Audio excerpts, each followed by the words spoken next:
Now, let me quickly touch on getting cold hands and feet. How to stop getting cold hands and feet? Well, wear gloves and socks. No, okay. I don't mean like cold hands, like physically cold from being in cold temperatures. I mean like when you feel like your hand just doesn't produce warmth. Like it's not even cold outside, but your hands are just cold for some reason, not warm. That's that's what I mean. And how do you fix that? Well, quick fix is eating raw cheese with honey, Edgeness style. That's it. You can quit the video. If you eat raw cheese with honey, then you will stop getting cold hands and feet. I tried it myself, it works. If for whatever reason you can't or don't want to eat cheese with honey, or you don't even know what is raw cheese with honey, like if you don't know who Edgeness is, I don't know why are you watching my video. If you do, but let's say you don't want or cannot eat raw cheese with honey for cold hands and feet, because you don't know how to make raw cheese or whatever. Well, instead of eating raw cheese with honey, then what you can do is what I did to stop getting cold hands and feet. First, I went on a ketogenic diet. I stopped eating carbohydrates. Not because I'm a fan of Jack Cruz or whatever, but because I get acne from consuming fruit or honey or other carbohydrates like sugars in winter when there is no sunlight. I get acne from carbohydrates right now, so I don't consume carbohydrates. So my diet consists of raw lard, which is pork fat. I wouldn't eat pork in English speaking countries like America or UK because there they literally feed them plastic. In Czech Republic is acceptable, I suppose. And I also am poor. I wouldn't be eating it if I was rich, but I'm poor, so I'm eating raw lard and raw pork. I will eat any basically raw meat, raw animal fat. Both of these I get from pork, but that doesn't matter. Just eat raw animal fat and raw meat. And the other two foods I consume are raw fermented milk. I still drink fuck ton of raw milk, up to 2 liters a day. In summer I can do fucking 4, but in winter when I'm not thirsty I do 2.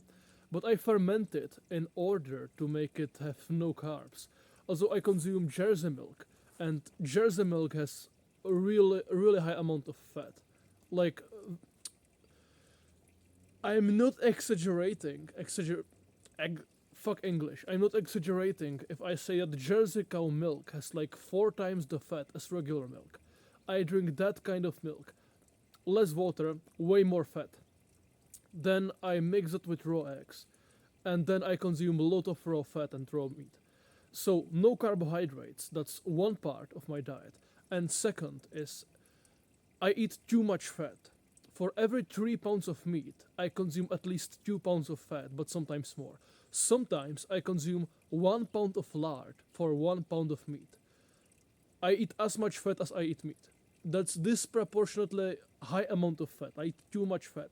Then when I consume raw milk, again, it's way more fatty than Dietary because it's Jersey milk. So I eat too much fat and no carbohydrates. That's one thing which I did, which made me, which after I started doing, I stopped getting cold hands and feet without using cheese and honey. I did cheese and honey, it helped. Then I stopped consuming it because I cannot eat honey right now because I get acne.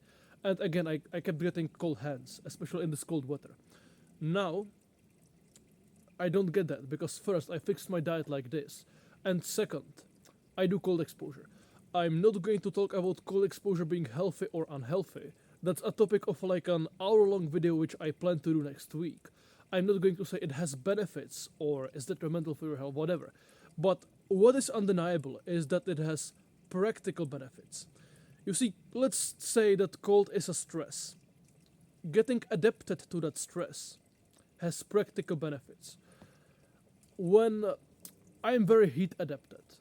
In summer, I can work on a farm in the middle of fucking, outside, shirtless, in the middle of the noon, in the middle of the summer. When it's so hot, people are hiding in the shade. And I'm doing hard physical labor. And sometimes I barely sweat. I have no trouble sweating. If I get too warm in a lot of clothing, I have no trouble sweating. It's not that I have trouble sweating. I sweat when I get too warm. It's that I have trouble getting too warm because middle of the summer in the noon, it's not too warm for me. When I was in the Canary Islands and there was 30 degrees in middle of the night, that was too warm for me. But in Europe, it's never too warm for me, in no matter the weather. Even if I'm in a city full of concrete and it's just not, I'm just very well heat adapted, let's say. But I had no cold adaptation. When the sun will hide behind a cloud and it will blow a short wind, a small amount of wind, I will get cold and I will get pissed at the sensation of cold and I would feel very unpleasant. I had no cold adaptation. So this autumn I started to do some cold exposure. So I will get more used to cold because I just hated cold so much. It was so unpleasant. So I started to expose myself to cold. Now I do like one cold shower a week around about that. And when I do hard physical labor and I sweat and get warm, then I get rid of my clothes and I cool myself down aggressively in the cold weather. It's pleasant, and afterwards, when I start to feel a bit cold, I stay in there. Then also I walk barefoot on cold, wet ground, especially when my feet get sweaty from the warm socks and shoes. I get my shoes off and I walk barefoot, or I put my feet in cold water. Or when I fill the containers with water for animals, then I get my hands into the cold water and I expose my face to cold water a lot. You have some kind of mammalian dive reflex, and when you put cold water on your face, then your body gets like a signal, whoa, it's cold as fuck, we better get adapted to cold temperatures or something. I don't understand the science, but if you put your face in cold temperatures, your entire body will get better at getting itself adapted to cold. Then sometimes I wear less clothing than I should. I just shy away less from cold weather, from cold water. I don't do cold exposure a lot. I try to stay warm. It's healthier to be warm. I want to be cozy. I want fucking campfire. I want this kind of clothing, this kind of hat. I want fucking warm blankets. I want to be warm inside. I want to sweat. I want my tissues to be warm. It's healthier. I'm going to talk about it in depth in the cold exposure video. But still, I do cold exposure in some extent. Usually not on my entire body, though in cold showers I do my entire body. But I try to get my face, my feet, my hands and so on cold. And I try to get immersed in cold weather more often. Sometimes I take my clothes off, whatever. When it's sunny, then I take off my shirt. When it's sunny, I try to be shirtless and sunbathe, even in autumn when it's UV index 1. But when I get too cold or there is too much wind, then what I do, if I feel too cold, then what I do is like I do this. I expose my abdomen to the sunlight. So I feel warm, I don't feel stressed, but I still get plenty of cold and sunlight on my abdomen. So basically, I stay warm like a normal human person who doesn't do cold exposure for a living, but I do expose myself to cold quite a bit. Not constantly. As I say, constantly I want to be warm, but in short, intense spouts, I do some cold exposure. So, since I started to do that, I stopped getting cold hands and feet. Like, obviously, when I'm in cold environment, my hand physically gets cold. It's cold right now, but if I go home, it warms up, and I feel like it warms up, it produces heat. It's normal again afterwards. It's not that like it's cold for hours, and like you know what I mean by cold hands and feet. Like you feel like even if it's not cold, you feel like your hands are not producing heat for some reason. Now, right now they are cold as fuck because I'm outside for quite a bit. But when I come home, they get warm. And before, when I was eating fuck ton of fruit, not a lot of fat, and I did no cold exposure, I will get cold hands and feet all of the time. So, eat way more fat, eat less carbs, and preferably less fruits. and do some amount of cold exposure, and that should get you rid of cold hands and feet. Basically, do what Jack Cruz will tell you to do.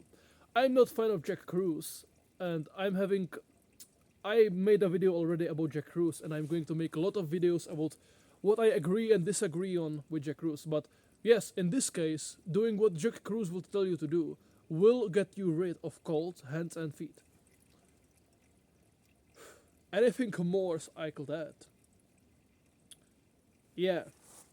Now, I don't know how important this is actually, but hot baths. You probably know hot baths Aegina style, basically like sauna but with warm water.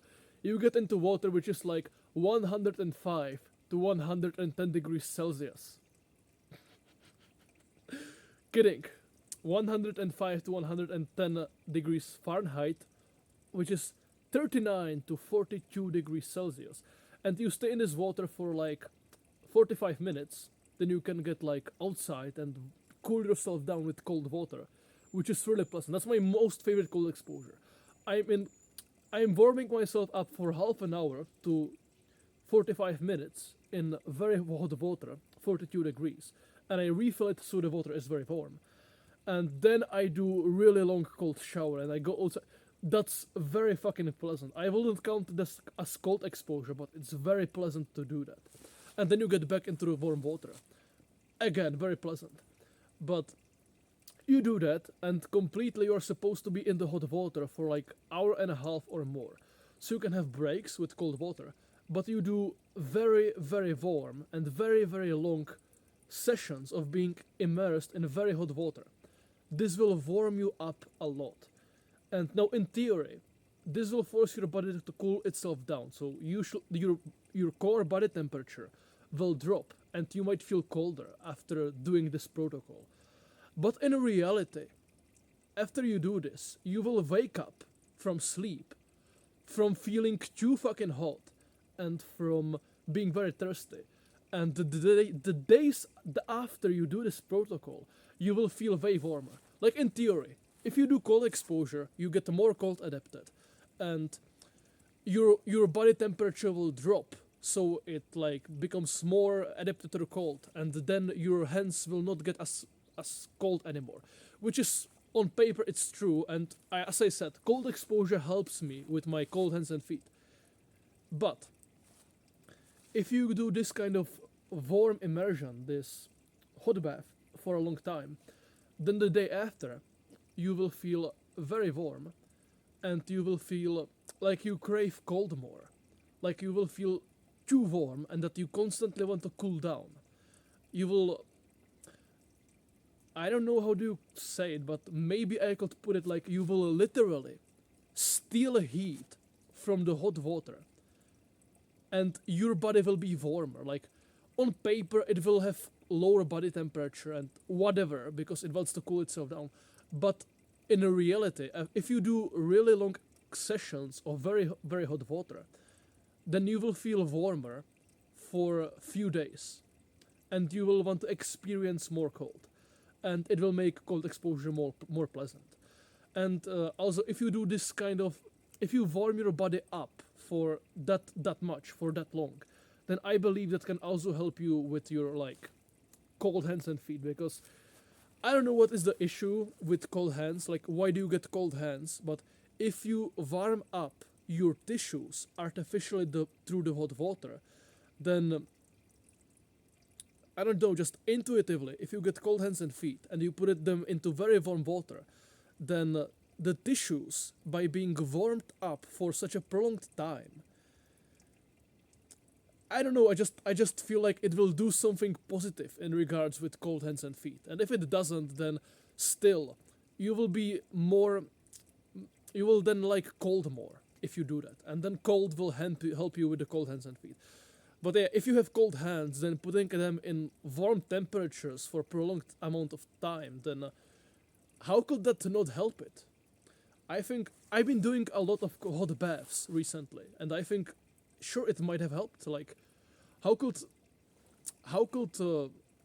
warm temperatures not help with cold hands? That's bullshit. Of course, warm helps with cold. But yeah, some cold exposure, ketogenic diet with a fuck ton of fat, and if you want a quick fix, then cheese with honey, and that will get you rid of your cold hands and feet. That's about it.